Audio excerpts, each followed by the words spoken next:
One day, Thomas was at the quayside of a small village.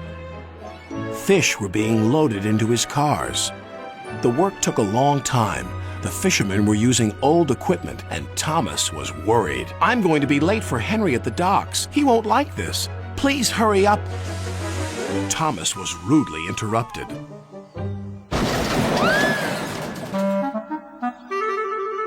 His driver and fireman laughed.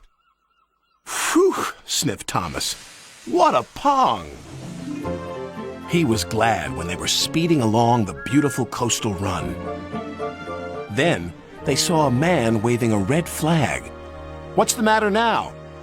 "High tides are damaging the track," reported the man. "I've marked the spot." "We'll go and inspect," said the driver.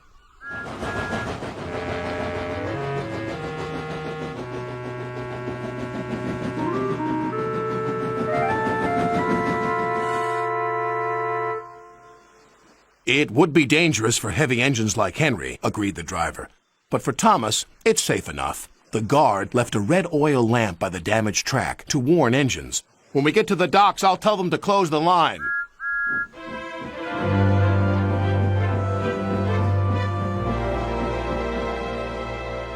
Henry was waiting for Thomas's cars.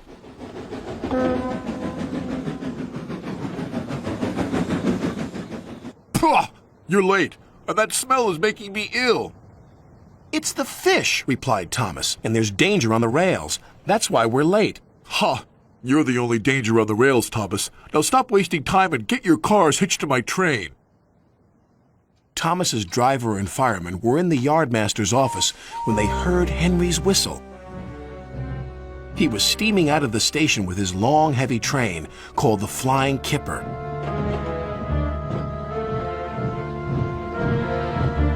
"What route is Henry taking tonight?" asked the driver. "The coastal run. It's the quickest."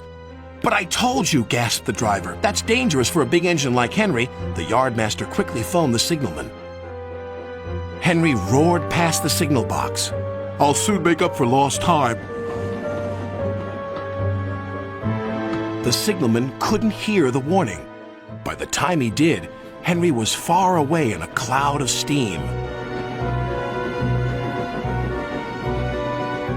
But when Henry reached the coastal track, his hopes for a fast run were dashed. Fog floated everywhere. "I can't see!" cried Henry. Nor could his driver.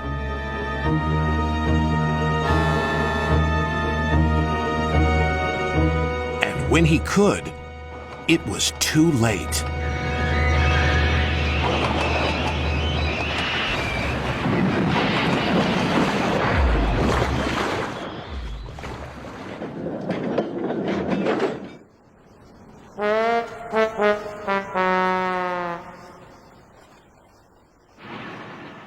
As soon as the tide was high enough, Henry was craned out of the water. "Engines don't swim, Henry. You were meant to deliver fish, not swim with them. You should know that by now." "Yes, sir. I'm sorry, sir." When Henry arrived at the docks, Cranky the Crane looked down on him.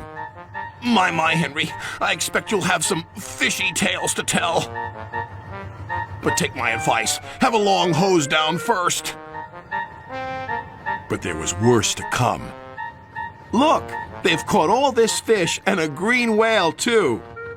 "It's not a whale, it's a monster." Henry was most upset. Thomas now felt sorry for Henry. "Come on, your driver says it's time for a nice washdown. Then you'll feel much better."